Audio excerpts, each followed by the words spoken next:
The word jihad is mentioned in the Quran about 41 times. The words mercy, peace, and compassion are mentioned about 355 times. Yes, come in. Come on in, Riaz. Sit down, please. Contrary to popular belief in most Western cultures, Islam is a religion that preaches peace and tolerance. Yes, Patricia.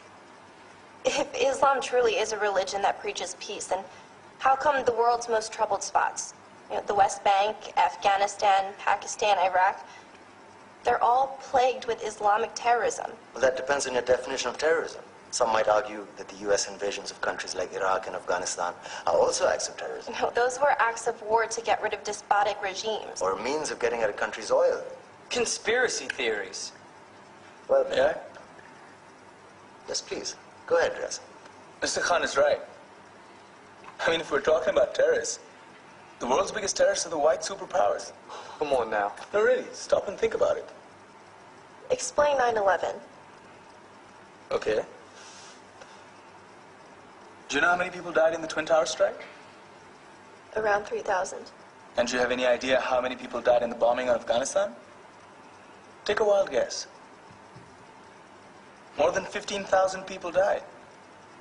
And that's just conservative figures.